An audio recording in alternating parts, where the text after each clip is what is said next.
time of year. A lot of tourists, pretty much they all ask. Thank you. Pull out a map and show them the map, where to kind of look and find them. You show them a map and. And we give them all the updates that we get from Lane, and pass on any information we can pass on. All right. Well, thank you. Positive information.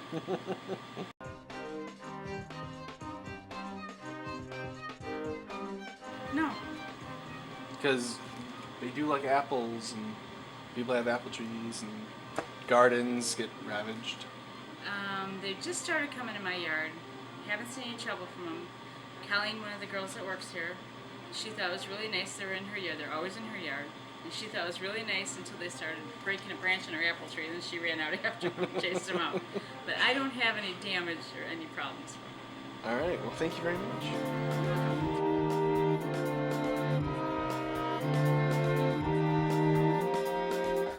So how have the elk affected your lives? In a very positive way, except for the chomping on my apple trees. Okay. No, I'm a little cranky. No, it's been very nice because we actually go out, during looking for them, and it's something that we look forward to doing each day. It says, do we see any tracks? Do we see any sign?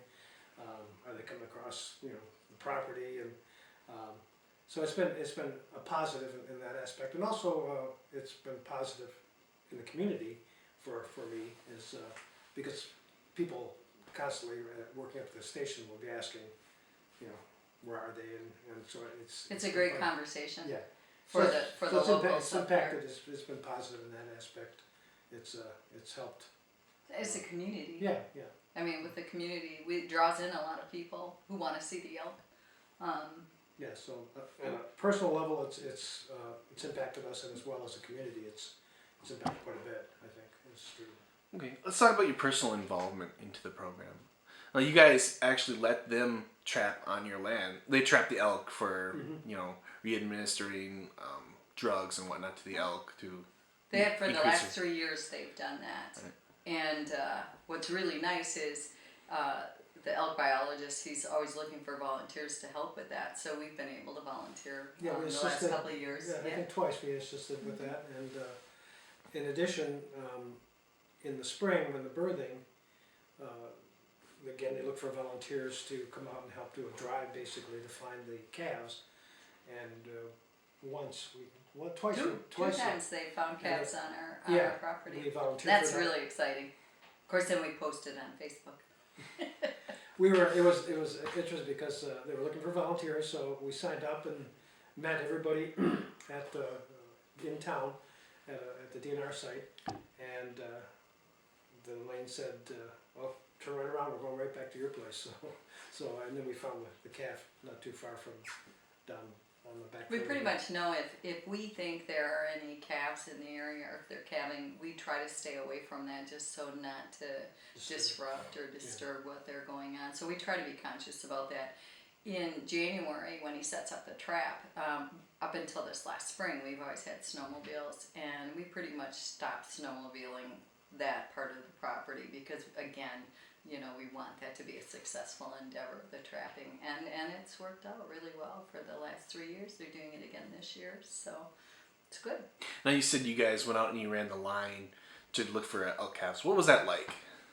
We're not deer hunters, so we're not familiar with drives, but yeah, it's kind of cool. What's interesting about that is when you go to look for elk, it's not like nice level, it's climbing up over broken down trees, and pretty much they take a line of like 12 people. About 12, 15 of us. And you stay within, 6 feet of each other? Yeah. Maybe 6 feet of each other, and you pretty much are focusing on because when the calves, when they're born, they're really hidden very well. They can be under some brush, they can be just in, they can just be in like the wetland weedy stuff that they just blend in with. So you really have to keep an eye. You can almost walk over it if you're not really paying attention with it. And of course they're not making any noise. It's been an education process for us because what I didn't realize is that when a cow drops a calf, she moves away from it. I didn't know that because of predators, of her smell on her body. She doesn't want to have the wolves or the bears smell her and then come for the calf. And a lot of times that's how we understand that that's how they can lose the calves as well, is through that. So she stays a fair distance away, and then she comes back to nurse and then leaves again, and we didn't know any of that. Yeah, So absolutely. it's been an education process for us as well, which in turn then, working up at the gas station, we can then tell the tourists that come up that want to look, we're very well informed because of this experience here. All right. Well, you guys are pretty enthusiastic about the elk program, and you're very well involved. Yeah. Are there any people in the area that are not very happy about the elk or feel like it's an intrusion on their property or whatnot? You know, unlike the whole wolf situation where there's a lot of, you know, the Negativity, pros yeah. and cons, we don't hear that with the No, elk. I don't. Not the local people. I think for the most part, people are, you know, really enthusiastic about it. Yeah, So and very positive, and at the worst case would be somebody who's just indifferent. You know, it's like, well, the elk are here, and just like deer. yeah, but I don't ever hear Yeah, any it's usually- negativity about the Almost elk. all the locals are, you know, positive about it. The only negative aspect I think I've heard is, yeah, they say they're going to have a hunting season when it gets to 200 elk, and I believe that when I see it, and also and when they do have the hunting season, you know, how many permits are they going to give out, and with half going to the Native Americans, or, you know, the first couple going to the Native Americans, some people might be a little. There was some controversy over that too. The last 2 years they had The ceremonial. this ceremonial out. There is controversy with that, but there But not- always is yeah. with that. And I think some of that is just the controversy with with tribes in general. You know, there's always going to be people that, you know, have some negative things to say about that.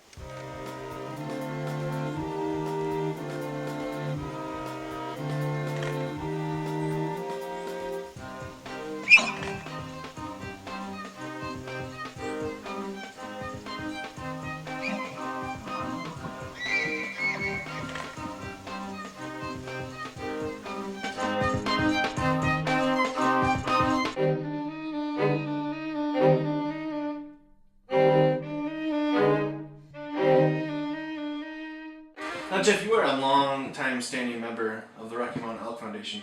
Can you tell me what that entails? Well, the Rocky Mountain Elk Foundation is a organization that's a lands organization. We buy and secure land for public use. That's what the RMEF is really about. You know, all towards elk and wild elk in the United States, but it's basically a lands organization. You yourself have gone and met with legislators to allow for new elk to come into Wisconsin. How did you go about doing that? Well, we're trying to secure elk from Kentucky. There's not many source herds that we could get elk from. So what the Rocky Mountain Elk Foundation did is they did behind the scenes.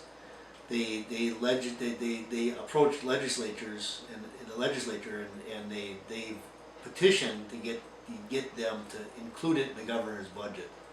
So the governor's budget this year freed up, changed the rule on transporting animals into the state that allows us to get more elk into the state, and then it looks like Kentucky will be our source herd. But as far as what I do, I called my legislator, and I talked to him about, you know, what my thoughts were, and our organization pushed from a national level on our state also. Now, Jeff, you own your own company that sells overhead cranes. How did you get involved with the Elk Project? Actually, I did. I got involved with the original Whiskey Jack guys, the guys that helped secure the funds for bringing the elk here. So I got involved with Bernie Lemon and those guys, and actually I got involved as a bear den, and then I was working with Lane on trapping elk, and we had an elk trying to jump out of a trap, and I got involved with extending the top of the trap up, and now I've become the support mechanism for a lot of the elk trapping in the state. I understand that you recently started a nonprofit organization. Can you tell me a little bit about that? Well, I started up a company. It's a 503c that is called Friends of Wisconsin Wildlife, And the intent of it is to be able to raise funds, especially for our elk that we're bringing in here, is to raise funds and help finance that from a monetary standpoint. Right now, what ends up happening is if I donate money to the elk project, I just give it to the DNR as a gift. And so now what I'm going to do is we're going to secure friends of friends, and we're going to raise some funds and run some raffles or do something to raise dollars to be able to donate it to the elk project. All right. Well, thank you very much.